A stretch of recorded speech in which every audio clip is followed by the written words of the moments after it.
We know that humans can benefit from careful land, water, and species management, and on a smaller scale, we understand that water flows from upland areas through wetlands and coastal estuaries, affecting our food supply. We need to support environmental conservation, which addresses the ecology of fire, water, and endangered species, and human settlement while strategically planning for a healthier future. My name is Deborah Mitchell. I am a Miami Beach-based visual artist specializing in mixed media. Essentially, I like to come out to the field like this place in Everglades National Park, take photographs, document the information I can find, and then I go back to the studio, talk to friends who are biologists or cultural leaders, and put it all together. I was born in Canada to Scottish immigrants and spent the winters of my youth following the Atlantic migration corridor to a warmer climate. I have vivid memories of birds flying in sync with our family car as we passed through the wetlands. And I really feel like those experiences are now mirrored in my practice. I want to be a part of the environmental story. So as a self-taught artist, not a documentarian, I approach how our existence has had an effect on the environment. I believe that everything is connected, and by getting out into the field with field stations and even park rangers, biologists, and various cultural leaders, this helps me better understand and interpret the work. Like this one. This is Ursus americanus floridanus. I started the concept while at Archbold Biological Station, photographed a bear skull after I had seen the bears in the wild at the station, a mom and her 2 cubs, and then I transcribed sections of the Florida Fish and Wildlife Report behind it and rephotographed it so people could really get a sense of the idea of the skull of this beautiful mammal and then what the current conditions and recommendations are for it from our local government. One of the best things about my job is that I get in the backcountry with kayaks and boats and sometimes swamp buggies and helicopters and planes. I really love that part of it. Artists and scientists tend to approach problems with a similar open-mindedness and even inquisitiveness. They really don't fear the unknown and prefer leaps to incremental steps. So they make natural partners. So as you can see here, this is a great example of the vultures continuously playing on the bird cube. This is about a 5 by 5 foot sculpture in the middle of the Great Lawn here in Royal Palm that really focuses solely on birds. The inspiration was, what would Audubon say if he could see us now? What would the dialogue look like? Surely he'd be really happy with the improvements that we've made in scientific research, genetic discovery, and of course documenting everything. However, surely he'd be upset with the fragmentation and loss of habitat and many of the other challenges that we have nowadays, just trying to have enough space for everything. I think that's why specifically conservation easements and making sure that we preserve enough land up and down, especially our state in Florida, is so important.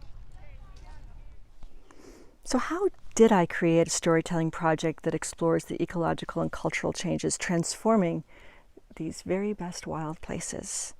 We identified my research question by talking through what I had accomplished and how to best expand upon it.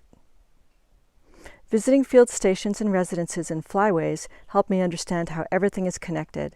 So in a sense, this is my method, and the results are in the exhibition's installation and public outreach. Hello, Hilary Swain. I'm the director of Archbold Biological Station in South Central Florida. We as scientists benefit tremendously from artists visiting Archbold, and Deborah Mitchell over the last few years has become one of our closest science-artist collaboration, and her ability to convey our messages, to communicate with new groups, to bring artists to visit here, others with other media, other interests, has been a burgeoning and really wonderful relationship for which we're deeply appreciative. It's made our science more effective with the public.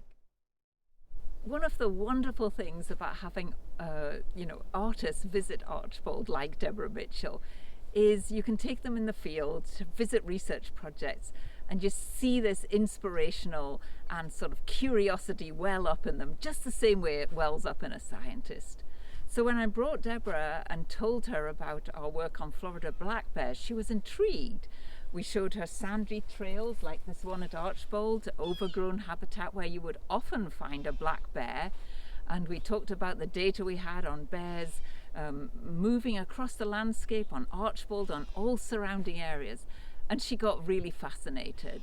When we lent her an artifact, this very same skull, she produced this wonderful piece of art. To me, it just embodies the sort of the curiosity and the beauty of nature that's appreciated by both scientists and by artists, and her ability to convey that to a much bigger audience than we can convey just with science alone. So we're very grateful for our partnership or our alliance with scientists and artists, because it allows us to reach a new audience and for that new audience to connect with us.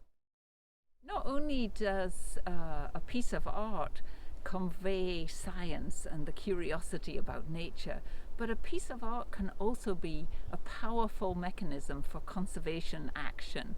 So Archbold is always extremely interested in how we can put our science into conservation action, how we can make a difference in the world. And art enables us to do that. So the sort of image, the image of the bear floating over the facts of wildlife, ties into conservation initiatives such as the one Archbold is currently working on.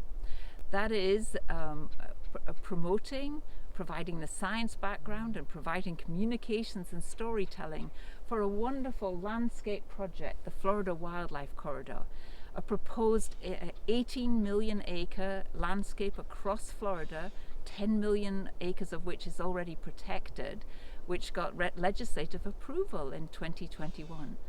And art projects like Deborah help to make the case for conservation in ways that scientists do not really envisage or are unable to communicate effectively. So we're very grateful for that partnership.